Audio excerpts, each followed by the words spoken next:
खबर Nawab Shah press club से नफीस अहमद आराई की, जहां पाकिस्तान पीपल्स पार्टी सिंध के तर्जुमान साबिक सेनेटर आजिज हुसैन धामरा ने नवाब शाह प्रेस क्लब में कॉन्फ्रेंस से खिताब करते हुए कहा कि कायदे अवाम जुल्फ़िकार अली भुट्टो ने कायदे आज़म मोहम्मद अली जिन्ना के बाद पाकिस्तान को जमहूरी आइन दिया और सब इदारे इस आइन के तहत काम करते हैं। उन्होंने मजीद कहा, और मुझे ये बात कहते हुए फख्र भी हो रहा है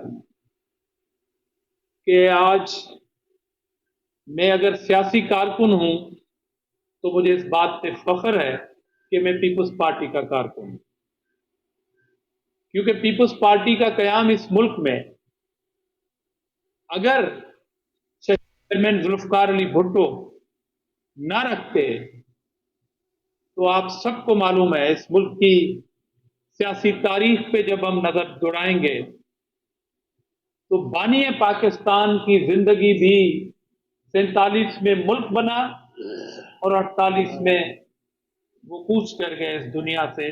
वो एक तवील बहस है।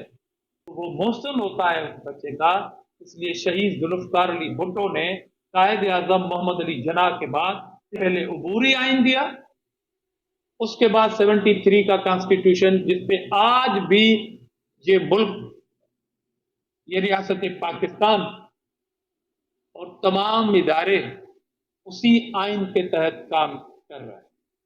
उस पादाश में सजा क्या मिलती है पीपल्स पार्टी को और उनकी लीडरशिप को, ये एक तवील बहस है। मैं किसी लंबे चौड़े बहस में जाना नहीं चाहता। हाजी कामरा साहब, पार्टी की तरफ से ऐलान आते रहे कि आइंदा वज़ीर आज़म बिलावल भुट्टो जरदारी साहब होंगे, लेकिन बदकिस्मती है कि वज़ीर आज़म वही बनेगा कि जो पंजाब से लार्जेस्ट जो है ना वो पोजीशन हासिल करेगा।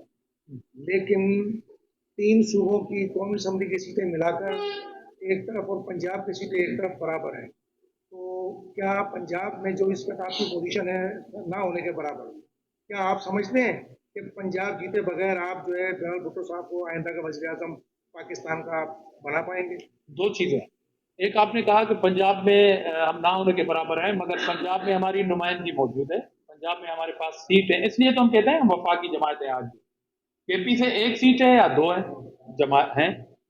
गिलगित में पीपल्स पार्टी असेंबली में है, कश्मीर में स्पीकर पीपल्स पार्टी का आज भी बैठा हुआ है। बाकी सूबों का मैंने आपको हाल बताया, तो वफाकी जमात के तौर पर पीपल्स पार्टी मौजूद है।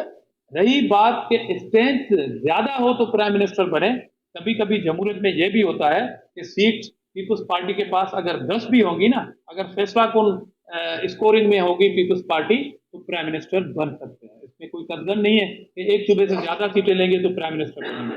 उसमें कंडीशनल ऐसी चीजें होती हैं कभी कभार कि आप मजबूरी हो जाते हैं इन मनसब की, कुर्सी बेसूद साबित होती है इन शख्सियतों के बगैर। तो प्राइम मिनिस्टर बिलावल भुट्टो तो पीपल्स पार्टी के कारकुन का स्लोगन ही ये है, हम इलेक्शन इसी स्लोगन पे लड़ते हैं, इसी स्लोगन पे लड़ेंगे। और इंशाअल्लाह फिर मैं पाकिस्तान के जमहूरियत पसंद तमाम जियालों, हमारी पार्टी की organisation, district organisation, grass root तक हमारी जो ऑर्गेनाइजेशन है, जेली विंग्स हैं, और खास तौर पर सहाफियों को भी पीपल्स पार्टी के जो मैं तासीस की मुबारकबाद देता हूं, क्योंकि आपने भी जमहूरियत की बहाली के लिए बहुत बड़ी कुर्बानियां दी हैं। आपकी बड़ी मेहरबानी।